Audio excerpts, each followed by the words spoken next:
It was a quiet afternoon in the heart of the city. The late-day sunlight stretched across the glass panels of Davis Financial's branch, a small yet refined bank nestled at the intersection of modern energy and nostalgic charm. The automatic doors slid open gently. Footsteps tapped lightly on the marble floor, not hurried, not authoritative, just enough to signal the presence of a modest woman in a soft cardigan and a pair of faded sneakers. Her name was Lena Davis. No one in the bank lobby knew the woman who had just entered wasn't an ordinary customer. She was the founder and the soul behind the creation of the Davis financial system. But today, Lena wasn't arriving as a CEO. No assistant trailed behind her, no packed meeting schedule. She wasn't here to check revenue reports or market forecasts. She had come simply to withdraw $5,000 from her account, a transaction any customer could easily carry out. And she had chosen this branch, one whose location she had personally selected, whose design she had approved, and whose ribbon she had cut on opening day. What Lena didn't expect was that this seemingly uneventful visit would soon reveal a deep crack within the very system she had trusted, and mark the beginning of a seismic reckoning for justice that no one in that room could have foreseen. Lena approached the teller counter. The atmosphere was quiet. A young woman sat behind the desk, eyes glued to the computer screen, not once lifting her head to acknowledge the customer. Lena cleared her throat gently. "Hello, I'd like to withdraw money from my account," she said, her voice soft but clear. The young woman, her name was Sophie Matthews, still didn't look up. She simply pushed a transaction form toward Lena and replied curtly, "Fill this out." No eye contact, no greeting, not a shred of courtesy. Lena remained silent. She didn't react, didn't make a scene. She filled out the form quickly. Name, account number, withdrawal amount, $5,000, an amount that required identification, but not one that would raise any red flags. She slid the form back, along with her ID. The moment Sophie glanced at the information, the air seemed to shift slightly. Her eyes darted between the form, the ID card, and Lena. Then, without a word, she stood up abruptly and walked into the back office with the documents, not explaining. Lena stood alone. Her hand rested on the counter, fingers tapping lightly on the marble, not out of impatience, but to maintain composure. She was used to skeptical looks, used to being judged for the color of her skin, her curly hair, or her lack of flashy brand-name accessories. But this was her bank. The place Lena had poured her sweat, tears, and faith into for nearly 2 decades. Minutes later, the manager's office door opened. Sophie returned, but not alone. With her was a man in a crisp shirt, neatly combed hair, a face marked by tension and a forced politeness. His name was Brad Sullivan, the branch manager. "Hello, Ms. Davis," Brad said, attempting a courteous smile. "I understand you'd like to make a withdrawal." "Yes, from my account. The amount is $5,000, Lena replied, maintaining her composure. Brad frowned slightly, inspecting her ID more carefully, then held it under the light for verification. Lena began to sense the underlying suspicion in the air, not because of the verification process itself, but because of the way they were looking at her. Like a stranger, as if she didn't belong there. Brad looked up and asked, "What do you do for a living, Ms. Davis?" Lena tightened her grip on the strap of her purse, her voice no longer as gentle. "I run a bank," she replied curtly. Brad glanced at Sophie, then continued, "Is this account personal or business related?" Lena took a deep breath, her eyes narrowing. "I wrote it clearly on the form. It's a personal account." There was no more doubt in her mind. This was no standard procedure. This was a test. An evaluation not based on paperwork, but on appearance, on skin color, on bias. And the worst part was, it was happening in the heart of a system she had built with her own hands. The air inside the Davis Financial Bank lobby had grown thick and heavy. Glances began shifting toward the teller counter, where Brad Sullivan, the branch manager, still held Lena Davis's ID under the light, turning it over and over as if it were evidence in a fraud case that needed meticulous investigation. But what he was inspecting wasn't the paperwork. It was the presence of a modestly dressed black woman. A woman Brad simply couldn't believe could be the owner of a bank. "I need to verify a few more details before we can proceed with the transaction," Brad said, his tone polite yet rigid, as though reciting lines memorized from a customer service training course, one that had conveniently forgotten the most important principle, respecting human beings. Lena met his gaze with calm resolve. You have my ID. You have the form, the account, and the transaction history if needed. What more information do you require? Brad hesitated, partly because he had no reasonable answer, and partly because he hadn't expected the woman in front of him to remain this composed for so long. Ms. Davis, is this your first time conducting a transaction at this branch? He asked, eyes scanning her for a reaction. Lena could hardly believe her ears. She had opened this very branch, approved every carpet, every teller desk design, every budget line for the security system installation. And yet here she was, being questioned by a subordinate as though she were someone who had just wandered in off the street. I've conducted transactions here since day one, before you even received your job offer, Lena replied, her voice steady but edged with warning. Sophie, the teller, stood behind them, her composure beginning to crack. She glanced at Brad, silently asking, should we keep going? But Brad didn't care. He pressed on, as if he had been handed the authority to protect a system, one he had no idea who actually built. You say you work in banking. What exactly is it that you do? Brad asked, this time more bluntly. Lena pressed her lips together. This question wasn't about job clarification anymore. It was an implicit denial of her worth. I don't work in banking, Lena answered, her tone now cold and precise. I run a bank. Davis Financial is my bank. The statement dropped like a chess piece slammed onto the board, clear, final, indisputable. Brad faltered. A flicker of hesitation passed over his face, but he still kept the same rehearsed tone. I need to confirm whether this is a personal or business account. Lena frowned. It's marked on the form as a personal account. If you have eyes, you'll see it. Each word Lena uttered now was no longer a reply. It was a strategic strike, intelligent, composed, but piercing. Brad didn't back down. He flipped the form over, rotated it vertically, horizontally, as if trying to catch an error on a flawless sheet of paper. But there was no error, only a baseless suspicion taking hold of a man's reasoning, a man unaware that his every move was digging his own professional grave. Lena stood there still, but her presence rising by the minute. This was no longer a withdrawal.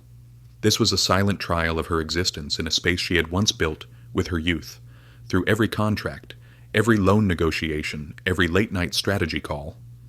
And now, the very place that once hailed her as the pioneer was forcing her to prove she had the right to stand inside it. Brad looked up again, this time with a question that crossed every line. Can you tell me the last amount you deposited into this account? Lena nearly stopped breathing.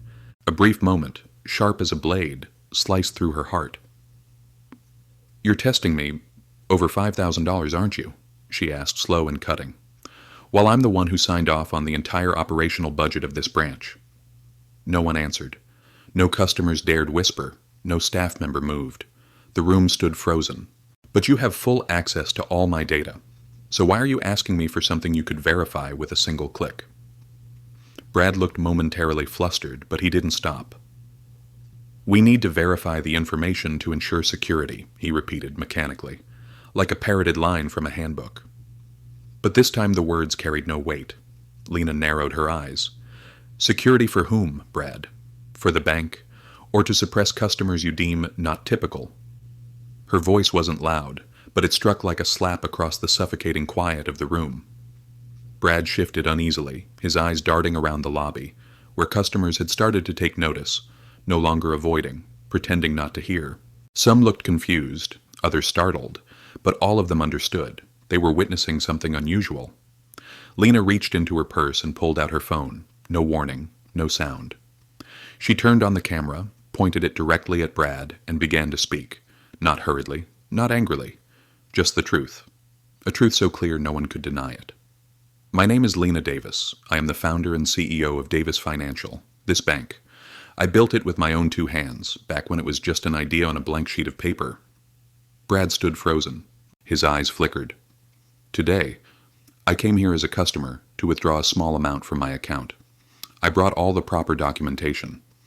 But instead of being served like anyone else, I was asked for more information, questioned about my profession, and had my ownership of the account doubted in the very system I created. A beat of silence, like the air itself had been sucked out of the room, each word squeezing tighter around them. This is not protocol. This is prejudice. This is discrimination.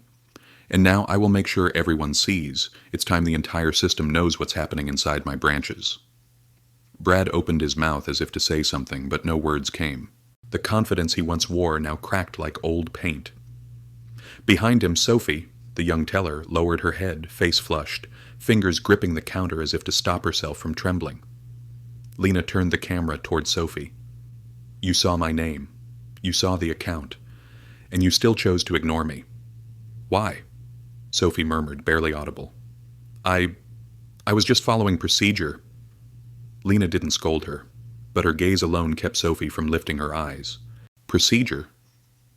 I wonder if I were wearing a suit, had a different skin tone or straight hair, would your procedure still look like this?" Just then a sharp beep sounded from beneath the teller's desk. Brad had just pressed the security call button. His final mistake. The door at the back of the bank opened. A tall man in a security uniform entered, his eyes scanning the room. He began walking toward Lena slowly, one hand hovering near his belt, as if he'd been summoned to deal with a threat. But Lena didn't back down. She held her head high, turned the camera toward the guard, and asked, "Can you tell me why you were called here?" The guard hesitated. "I was just told to assist with a situation." "What situation? Has anyone yelled? Caused a disturbance? Or is this just about a black woman requesting to withdraw money from her account?" The entire lobby fell dead silent. Lena turned back to Brad, whose face had now gone pale as ash. She didn't yell. She didn't beg. But every word she spoke was a blade slicing into the myth of a fair process they so proudly touted. "Why did you call security, Brad? To intimidate me? Control me? Or was it just to protect your ego from the fact that the woman you thought didn't belong owns this place?" Brad stood frozen, nothing left to say, nothing left to hide. The mask had fallen. And in front of everyone, the truth had been laid bare. The room seemed to hold its breath. As Lena Davis, wearing simple sneakers and a soft cardigan, stood in the middle of the bank lobby, her voice remained calm. Not loud, not trembling, but powerful enough to render every other sound around her unnecessary. The silence of those who had doubted her was now the clearest proof of the truth. Brad Sullivan, the branch manager, remained behind the counter, his hand gripping the edge so tightly that his knuckles turned white, as though letting go would cause all his authority to shatter like glass. Beside him, Sophie, the teller, kept her head bowed, her eyes avoiding contact. And the security guard who had been summoned? He now took a step back, hands relaxed at his sides, eyes shifting between Lena and his manager. Lena turned back to her phone and stopped recording. Not because she was afraid, but because she had recorded enough. Enough to force the system to respond. Enough to make those who chose to look away realize the time for silence was over. She drew a deep breath, then slowly stepped toward the counter. Her hand reached for the ID card still lying there, the same card Brad had examined as if it were forged. She picked it up, held it toward him. "Take a good look at it again, Brad." Brad reluctantly looked down. The print was crystal clear. Lena Davis, Founder and Chief Executive Officer, Davis Financial Group. She said nothing more. She didn't have to. A flicker of panic crossed Brad's face, not because he feared losing his job, but because he realized he had just committed the irreparable, humiliating the very person who gave him his position. "What was I waiting for, Brad?" Lena asked, her voice firm but not raised. "An apology? An explanation? Or just a fair look, the kind you've offered so freely to others?" Brad opened his mouth, perhaps to say something, but Lena raised her hand, gently cutting him off. "Don't. Whatever you say now is already too late." She turned to face the customers in the lobby, those who had remained silent from the start, but now, not a single one could look away. She didn't blame them. She just looked through the eyes of someone who once believed in people, who had given chances and now had received a bitter lesson in return. Lena turned to stand in the center of the room and spoke. "I founded this bank with one simple belief, that every person deserves respect, regardless of what they wear, where they come from, or how they look. I didn't build Davis Financial to enrich myself. I built it to tear down the invisible walls that traditional banking had long erected. But today, right here, those walls have returned." The room stayed silent. "I don't need to withdraw $5,000, Lena continued. "I need to withdraw the truth from the way you've chosen to run this place." Brad's voice shook. I'm sorry." "No," Lena interrupted. Don't apologize to me. Apologize to every person who's ever been silently dismissed, ever been doubted just because they didn't fit the ideal customer image you had in your head. Apologize for forgetting that working in a bank isn't about judging people. It's about serving them fairly. She turned to the security guard. And you? When a woman stands alone in the lobby, not yelling, not causing a scene, you approached with your hand near your belt. What were you trained for? Protection or intimidation? The guard flushed. He lowered his head, said nothing. Lena turned back toward the counter. Her final look went to Sophie, the first person who had refused her. You're young. You still have time to change, but only if you're brave enough to look at what you did today and ask yourself, if I weren't the CEO, if I weren't the founder, where would I have ended up? Out of this bank, or out of the right to be seen as a human being? A single tear slid silently down Sophie's cheek, but Lena didn't stop to comfort her. She had walked long enough in restraint. Now was the time for the system to feel the weight of her disappointment. She walked out of the bank. No money withdrawn, no turning back. But just beyond that glass door, the storm had already begun to brew. 3 hours later. Headquarters, 16th floor conference room. Lena sat at the center of a glass-walled boardroom.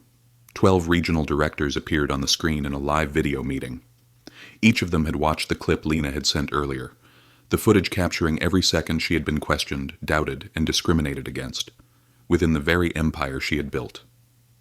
One voice spoke up first. CEO Davis, I can't believe what I just saw.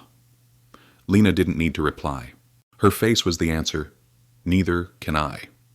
The next day an internal announcement was issued. Brad Sullivan was immediately dismissed. Sophie Matthews was placed under special review. A mandatory training program on unconscious bias and discrimination in customer service was rolled out across the entire system. A full quality audit of all branch service practices was launched. Timeline, 60 days. An anonymous reporting system was activated, allowing staff and customers to report any discriminatory behavior or abuse of power, without fear of retaliation. Lena said nothing more. She didn't have to. Because her actions that day were a silent declaration, one that forced an entire system to look inward, not with slogans, not with rage, but with truth. Some people build empires, not to stand above others, but to stand among them, to listen and protect. And there are days when even they must speak up, not to hold on to power, but to defend the values of what they've created. 3 days after the incident at the Davis financial branch, a phone-recorded video less than 2 minutes long was uploaded to social media. It opened with the image of a black woman standing in the middle of a bank, her voice calm but unwavering. My name is Lena Davis. I'm the founder of this bank, but today I was asked to prove I had the right to exist here. In less than 24 hours, the clip had garnered over 5 million views, going viral with the hashtags, Itty, this is my bank too. Respect has no dress code. Lena Davis deserves. Better the media swarmed in. The headlines exploded across every major platform. CNN. CEO suspected inside her bank. A shameful tale of modern racial bias. Washington Post. It wasn't the paperwork. It was the lack of a suit. So what really defines professionalism? BuzzFeed. Lena Davis's story isn't about withdrawing cash. It's about how we judge each other. At breakfast tables, in office break rooms, on buses, even in college lecture halls, people began to talk. A middle-aged mother in Atlanta posted on Facebook. My daughter's a senior studying finance. She asked me, Mom, if I run a bank one day, will I also have to prove I'm trustworthy like Ms. Lena? I didn't know what to say. A white man in Denver commented, I've worked in finance for 22 years. If someone like Lena Davis gets questioned, I wonder how everyday folks are being treated without us ever knowing. Davis Financial fell into a public relations crisis. Even though the board of directors swiftly took internal measures such as terminating Brad Sullivan, placing Sophie Matthews on temporary suspension, issuing a system-wide operational review, the public outrage didn't subside. Because the problem wasn't Brad, it wasn't Sophie. It was a much larger question. Are we living in a society where human worth is defined by clothing, skin color, and job titles? And Lena? She didn't give interviews, didn't go on television, didn't post long social media statements. She chose silence, but not inaction. 1 week later, Lena sent an internal memo to every staff member, from regional directors to doormen. I don't need pity, I need everyone to reflect. I wasn't hurt because I couldn't withdraw $5,000. I was hurt because the trust I placed in each of you was met with doubt. If I, the founder of this bank, can be denied because of how I look, how many customers have walked away in silence, offended, and we never even noticed? The letter ended with a directive. Every branch must host a reverse experience day, where managers and regional directors are required to pose as regular customers for an entire day. No revealing their identities, no name badges, no uniforms, just an unfiltered experience of how their staff truly treated people. Initial reactions. Many were skeptical. Some executives chuckled behind closed doors. Just emotional fluff. A publicity stunt to calm the storm. It probably won't change anything. But once the program began, things changed in ways no one expected. At a Chicago branch director Jeffrey Cole disguised himself as a homeless man. Messy hair, ragged clothes, holding a small check to cash. A teller eyed him from head to toe. "This check looks fake," she whispered to a colleague, unaware the internal mic system was still recording. Jeffrey was turned away, not for any concrete reason, but simply because the transaction didn't feel valid. When he walked out of the branch, no one knew they had just denied their boss. At the New Orleans branch, regional director Carla Benson posed as a black housewife attempting to open a savings account. The teller asked for additional proof of income, even though the bank's policy did not require it for new accounts. Carla was politely dismissed, with gentle words, but unmistakable condescension. She walked away. 2 days later, the entire branch was summoned. The employee in question was immediately suspended. The change had begun. Customers started coming back. Employees grew more mindful, not out of fear of hidden cameras, but because they had felt what it meant to be underestimated. And Lena. She still didn't appear in public. She did only one thing: listen. She listened to stories from employees. She read every customer feedback form. And most importantly, she kept her promise that this change would be more than temporary. 1 month later, Davis Financial became the first bank in the region to implement a system for reporting discrimination from both staff and customers, introduce rewards for branches rated most kind and fair by customers, publicly display complaint statistics per branch, no longer hiding behind polished reports. What seemed like a scandal meant to embarrass Lena Davis instead became the spark that began cleansing the entire system. And when the media asked to interview her, to praise this brave woman, Lena simply smiled and said, "I don't want to be celebrated. I just want the next person after me to never have to speak up again." When the video of Lena Davis went viral across social media, no one, not even she herself, could have predicted that a brief exchange at a teller counter would trigger such a powerful ripple effect. But then 1 week passed, then 2, and the wave didn't stop. Major banks across the country began to feel the pressure. Davis Financial, once a modest local brand, was now featured in every article, podcast, and panel discussion on equality in the financial sector. A veteran journalist from NPR observed, "Lena Davis's story forces the banking industry to stop treating bias as an isolated incident. It's a mirror held up to the entire system." In Washington, D.C., a closed-door meeting was held. In a quiet room at the Consumer Financial Protection Bureau, CFPB, Director Dana Whitaker watched Lena's video for the 3rd time. Her eyes stayed fixed on the image of the black woman standing alone in a bank, simultaneously questioning and introducing herself as the founder. Dana placed her hand softly on the table. "Bring her to Washington," she told her aide, not to praise her, to listen. 3 days later, a formal invitation was sent. The message was simple. "Dear Ms. Davis, CFPB invites you to Washington to discuss reforms in our oversight policies concerning bias in the financial industry. We believe your experience and insight offer a critical perspective that no statistic can convey." Lena read the letter in silence. She wasn't surprised. She knew that once the truth was clear enough, change becomes inevitable. Back at Davis Financial, things were shifting, day by day. Reports of discriminatory behavior dropped by 42% within a month. Customer satisfaction among black clients doubled. Employees who once worked in silence now proactively reported injustices. But for Lena, true success wasn't measured in numbers. It was captured in an email she received from a single mother in Georgia. "I was once denied a loan because of insufficient credit history. even though I'd never missed a payment. After your story, I went back, and for the first time, someone listened to me." Lena read the email and placed a hand over her heart. No award could compare to those words. The day Lena arrived in D.C., her car glided quietly through the tree-lined streets of the capital. No press, no reporters, no fanfare. Because those who truly change the world don't need a stage. At CFPB headquarters, Dana Whitaker rose to greet her with a handshake. "Thank you for coming." "Thank you for asking," Lena replied, her voice soft but resolute. The meeting began. Around the table sat sharp, well-dressed figures, lawmakers, behavioral finance experts, senior policy advisors. The first to speak. "Ms. Davis, please tell us, what is the greatest flaw in the current system?" Lena paused for a moment, then answered, "We build processes, but allow people to run them with bias. We claim to be fair, but no one confronts the prejudice employees carry into each transaction. The failure isn't in the paperwork. It's in the perception. How we decide who's a worthy customer." The room fell silent. One financial expert opened a notebook and began writing every word. Dana nodded slowly. "If you had the power to rewrite just one regulation overseeing the banking industry, only one, what would it be?" Lena didn't hesitate. "I'd require every bank to publicly disclose a fairness score as part of their quarterly report. Not just about dollars, but about how they treat people." A simple idea, but no one had dared to propose. After the meeting, Dana walked Lena slowly down the hallway. "I have to ask this," Dana said, glancing toward the Inspector General's office.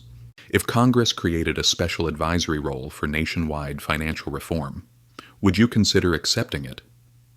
Lena froze, not out of surprise at the offer, but at the emotion stirring inside her. Part of her wanted to say no, because she didn't want to leave Davis Financial. Her heart was rooted there. But another part, the part that had been questioned at the teller counter, whispered, "It's time to take this fight further." Lena turned to Dana. "I'll think about it," she said. "But if I say yes, I'm not coming to be a symbol. I'm coming to bring change." Dana smiled. "That's exactly why we need you." Back home, Lena sat by the window of her office. Outside, the late afternoon sun cast a golden hue across the quarterly report she had just reviewed. She thought about Brad Sullivan, the manager who had doubted her. She thought about Sophie, the young woman who had lowered her head in shame. And she thought about herself, that day in the bank lobby, with no one beside her, no title, no protection of prestige. Only a human being standing for dignity. Lena's fight didn't end the day she walked out of that bank. It had only just begun. And what moves people to change isn't rage. It's the moment they see themselves in someone else's story. On a Monday morning, just 2 weeks after Lena returned from Washington, an urgent call came in from Davis Financial's finance department. "We have a problem," said the CFO bluntly. Lena set her teacup down, her voice calm. "Who's pulling capital?" There was a pause on the other end. Then came the name, Evermont Equity Group. Evermont, a name that would make any executive tread carefully. As one of the largest private equity firms in the United States, Evermont held an 18% strategic stake in Davis Financial. Not enough to control the company, but enough to sway every major decision. And now, they had made their position clear. "We no longer have confidence in CEO Lena Davis's leadership direction due to the reputational and social risks stemming from the recent incident." No questions asked, no meetings requested. Just a cold email stating that they would withdraw their entire investment within 14 days unless there was a change in public communication strategy and internal equity policies. In other words, if Lena didn't change how she ran things, they'd pull the plug. The executive board was divided. Half stood with Lena, believing the path she was on wasn't just right for the bank, but for the entire community. The other half, nervous and afraid. "We can't afford to lose Evermont. If they leave, the stock will crash. We'll be acquired by a competitor." And then one board member finally said what everyone else had been thinking, but hadn't dared to voice. "Lena, would you consider stepping aside, temporarily, until things calm down?" The room went heavy, frozen. Lena wasn't surprised. She had seen this coming. Because in a world where money rules everything, doing the right thing is often the most expensive move you can make. She stood up without looking at anyone. "Schedule me a meeting with Evermont. In person." 3 days later. Evermont headquarters, New York City. 42nd floor boardroom. Glass walls overlooking the Manhattan skyline. Across the table sat three sharply dressed men, not brash, not loud, but with eyes colder than any contract Lena had ever signed. The one in the center, Derek Vaughan, managing director of the fund, spoke first. "Ms. Davis, we deeply respect what you've accomplished. But Davis Financial is no longer a boutique operation. It's a financial institution with thousands of shareholders, and your public statements, policies, and actions are creating division." Lena offered a faint smile. Division between what exactly? Profit and principle? Derek didn't answer. He leaned forward, his tone lower. "We're not asking for your resignation. We're simply proposing a temporary step back from executive operations while PR handles the fallout. Then you return. We all win." But Lena knew better. This wouldn't be temporary. If she stepped aside, someone else would take her place. And when she returned, everything she'd built, reverse experience day, the bias reporting system, every policy, would be quietly dismantled. Everything. Gone. She raised her chin, her eyes locked onto Derek's. "I didn't build Davis Financial to appease people who don't believe in equity. I built it so that if my daughter walks in one day, she'll be treated with dignity. Not because she carries the Davis name, but because she deserves it." Derek arched an eyebrow. "That's a noble ideal. But ideals don't pay dividends." Lena nodded. "And Evermont is free to divest. But let me be clear, I will not step down." She stood, picked up her bag. At the door, she turned back. "If losing 18% equity is the price of preserving a company's integrity, I'm willing to pay it." Hours later, Davis Financial's internal alarm rang. Evermont issued an official notice. They would withdraw all capital within 10 days. Stock prices dipped. Media outlets pounced. Small investors began to sell. Shares dropped 8%. The financial pressure began to build. That evening at Lena's home, she sat alone in the living room. The space was quiet, save for soft jazz humming from a speaker. She flipped through pages of financial reports. Underlined branches at risk. She didn't cry. She didn't panic. Only one thing burned brighter than ever in her eyes. Resolve. Because this wasn't just a fight to keep a bank alive. It was a fight to protect its soul. When you dare to say no to financial power, you're not just resisting a decision. You're resisting an entire belief system, one that claims morality is optional, when in truth it should be non-negotiable. 3 days after Evermont officially announced its divestment, Davis Financial began to waver. Though not yet facing a liquidity crisis, the market had started reacting. Small shareholders grew anxious. Potential investors became hesitant, and the media couldn't stop probing into the internal war between principle and pragmatism. On a CNBC financial segment, the anchor half joked, half serious. Lena Davis might be the moral reformer banking needs, but can she keep the bank afloat through this storm? Wednesday morning, 8:15 a.m. Lena had just stepped into her office when her assistant, Carla, knocked gently, an uncertain look on her face. "Someone's here to see you. No appointment. He says he's an old friend of Davis Financial." Lena looked up. "Who is it?" Carla stepped aside. A tall, lean man in a charcoal gray suit stood at the door. His eyes deep, his smile subtle, just enough to inspire trust, but not familiarity. Thomas Ralston, former Chief Strategy Officer of Davis Financial. He had once stood by Lena during the bank's earliest growth stages, before leaving to pursue greater opportunities, more precisely, leaving to join Evermont. Thomas sat down, not casually, but deliberately. "Just like old times," he said, glancing around the room. "Jasmine tea, wooden bookshelves, and still no diplomas on the wall." Lena didn't smile. "I don't need to prove anything in my own space." Thomas nodded. "I'm not here as your former colleague, not as Evermont's representative. I'm here as someone who once believed in you." Lena didn't respond, but her eyes flickered. She hadn't forgotten. Thomas was the first to believe she could build a bank founded not on bias, but on values, and also the first to pull out his equity and leave, when Davis Financial went national. Thomas exhaled. "I've seen the entire press conference, the video, and how you handled Evermont. honestly. I didn't think you had it in you. Then you never really understood me. No, Thomas replied. I understand you perfectly, but I also understand the price of ideals. He paused. I'm here to offer a way out. Lena tilted her head slightly, her gaze sharpening. Let's hear it. Thomas opened his leather case and slid a file across the table. On the cover, Unity Capital Alliance, a name she didn't recognize. An independent investment group. No ties to Evermont. Long-term vision. Social impact driven. And more importantly, they're willing to fully replace Evermont's capital, possibly even increase it. Lena didn't move. She waited for him to continue. They only ask one condition. You remain CEO, continue your reforms. But all public communications, press, media, social dialogue, must be overseen by their strategic council. You'll no longer speak unilaterally. All statements require approval. Silence. Lena didn't answer right away. She stood and walked toward the window. The city stretched below her, banks, offices, streets, all running like nothing had changed. But she knew.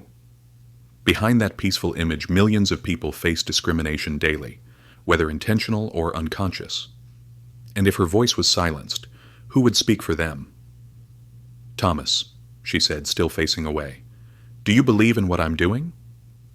I believe in you, Thomas replied. But I also know that if this bank collapses, everything you stood for will just become a story in a TED Talk. It was a brutal truth, and an accurate one. Lena turned to face him. And if I stay silent, then what I've done will be nothing more than a negotiation between dignity and dividends. The turning point had come. She didn't need more time. She picked up the file, slid it gently back across the table. Thank you for coming back, but I won't trade my voice for capital. Thomas sat quietly. Not angry, not disappointed, just a heavy stillness in his eyes. He knew. The woman who once held meetings in a cramped room with cheap tea. It was still the same, unyielding, uncompromising. He stood, nodded once. If you ever need me, I'm here.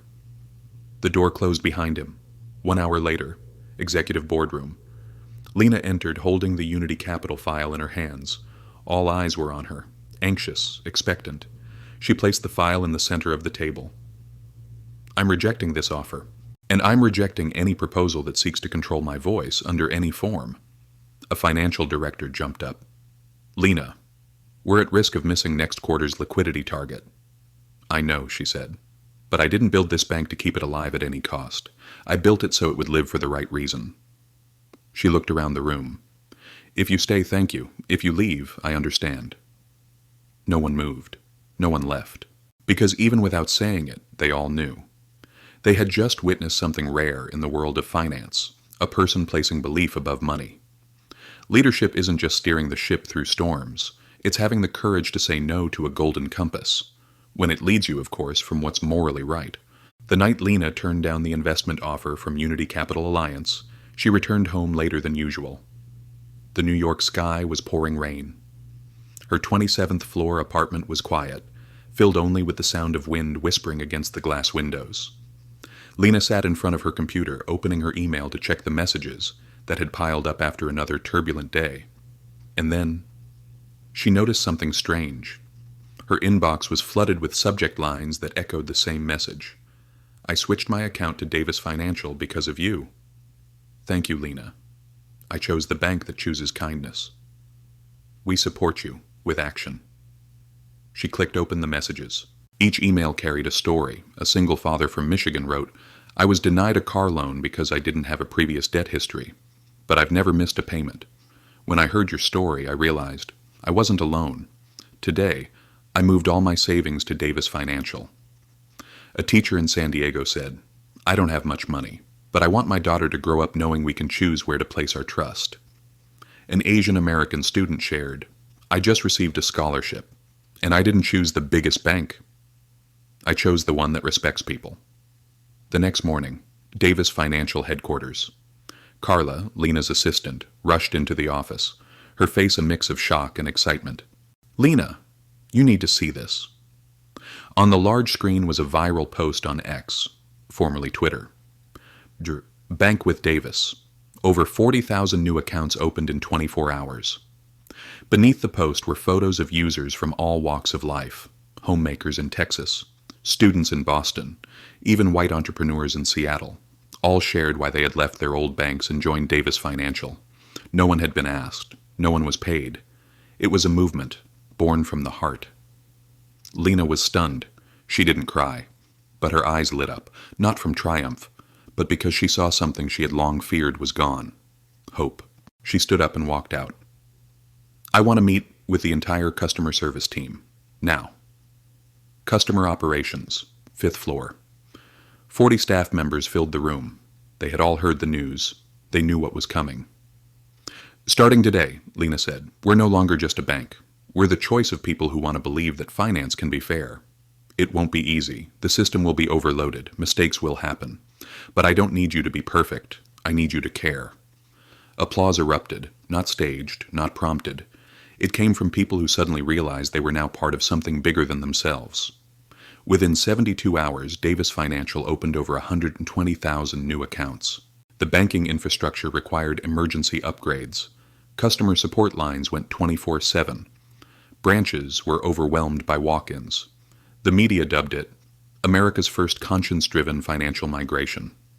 A Forbes editor wrote, "In an era of collapsing public trust in financial institutions, Lena Davis has done the unthinkable. She's earned trust, not with marketing, but with meaning." But with light comes shadow. Competing banks began silent smear campaigns. Davis Financial's website was hit by a DDoS attack. A fake Lena Davis account surfaced on social media, spreading distorted versions of her story. Conservative news outlets accused, Davis Financial is exploiting racial tension for profit. Can a CEO led by emotion sustain a national banking operation? Lena didn't argue back. Instead, she hosted her first live stream since the incident, lasting exactly 9 minutes and 18 seconds, the same length as the original video showing her being interrogated at the teller counter. She didn't cry. She didn't dramatize. She spoke with calm, steady resolve. "I'm not asking anyone to leave their banks. I'm simply saying if you've ever been looked at with doubt, treated like a threat because of your appearance, gender, or language, then Davis Financial will be a place where you won't have to prove you're worthy." Over 12 million views in 48 hours. And the number of new accounts kept growing. But now the real challenge began. The growth was too fast. The technical team was stretched thin. A 3-hour maintenance failure locked out over 8,000 customers. Online questions emerged. "I support Davis Financial, but is this system strong enough to serve millions?" The executive board called an emergency meeting. An IT director warned, "If we don't invest aggressively in infrastructure right now, a major crash is just a matter of time." And that meant spending the exact kind of money Lena had refused from investment funds. Lena now faced a new choice: continue alone, slowly, and risk collapse from sheer volume. Or bring in a new partner, but share some decision-making power, and potentially dilute the vision she had built. She stood before the whiteboard in the strategy room, pen in hand, eyes fixed on the 3 words written at the top of the meeting. Ethical growth matters. When you fight to build a just system, the crowd might come to support you. But to keep them, you need more than goodness. You need wisdom, discipline, and clarity in every step you take. The whiteboard in the strategy room still bore the same 3 words: ethical growth matters. Lena stood silently. On the table were 4 proposals from new investors, all willing to inject capital in exchange for partial oversight of tech infrastructure and media strategy. No terms as aggressive as Evermont's, but none were completely unconditional either. Across from her, the CTO and head of operations waited. Their eyes held everything: expectation, concern, and deep respect for the woman who had led them through days no one thought they'd survive. Lena turned toward the tall window, looking out at the rain-drenched city. Every drop falling outside was a person who had once felt invisible in a system meant to serve them. And now hundreds of thousands of those people were placing their trust in her, not because she was CEO, but because she had dared to speak the truth in a space dominated by polite facades. She turned back. "I've read every clause in these proposals. One name stood out to me." Heads lifted. Lena raised the folder from the Blue Vine Ethics Fund, a smaller, independent fund committed to principles of humane sustainability and non-interference in core values. They're not investing to control. They just want to support tech and infrastructure, as long as we commit to preserving the values that brought our customers here. A financial advisor asked cautiously, "But their capital is 40% less than the other firms. Is that enough to scale our systems?" Lena nodded. "Not enough to do what's luxurious, but enough to do what's right." 3 weeks later, Davis Financial's system was upgraded. New data centers were brought online. Transaction response times doubled. The mobile app was redesigned, more intuitive, especially for seniors and people with disabilities. No grand CEO speeches, no flashy ad campaigns, just millions of quiet realizations across the country that there was finally a bank that listened.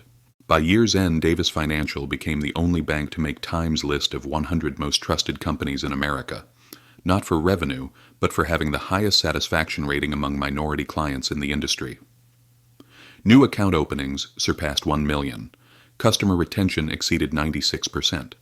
And most importantly, none of Lena's reform programs had been rolled back. At a national symposium on financial equity, the host invited Lena to the stage.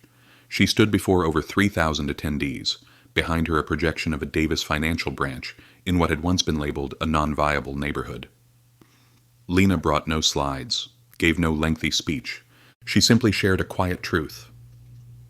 "Not long ago I stood inside one of my own branches and was asked to prove who I was, not because of policy, but because of a look. Today I still stand in that same place, but this time I no longer need to say, 'I'm the CEO.' Because at this bank you don't have to be somebody to be respected. You just have to be human." The entire room rose to their feet, not because she was Lena Davis, but because they saw themselves in her story. Back at headquarters, later that day, Lena walked into the very branch where it had all begun. Everything had been renovated: furniture, machines, signage, everything, except one old brown leather chair where she had once stood, questioned. A young staff member rushed over. "Ms. Davis, would you like us to replace that chair? It's gotten worn." Lena smiled. "No. Keep it. And when someone asks why it hasn't been replaced, tell them. That's where we learned how to start over, with the truth." That night, in her small apartment, Lena opened her laptop. One email stood out. Subject: "My daughter wants to be like you." She clicked it open. A photo appeared. A brown-skinned little girl around 7 years old standing in front of a Davis Financial branch, holding a handmade sign. "I trust my money here, because Mommy said Lena is a fighter." Lena placed her hand over her chest, not out of pride, but because she knew every sacrifice had been worth it. The end of a story, the beginning of belief. Life is not only moved by those who shout for justice. Sometimes real change begins with someone who quietly stands their ground, in a place that they never believed they belonged, and refuses to step back. Lena Davis didn't build a bank to become rich. She built it to prove that fairness doesn't need permission, it just needs to be claimed. And she did that, not with power, but with conviction. We cannot change the world in one day, but we can change the way one person is treated, and from there, the whole world changes, bit by bit. If this story touched you, share it. Not for Lena, but for the millions of other Lenas still waiting, quietly, bravely, to be seen.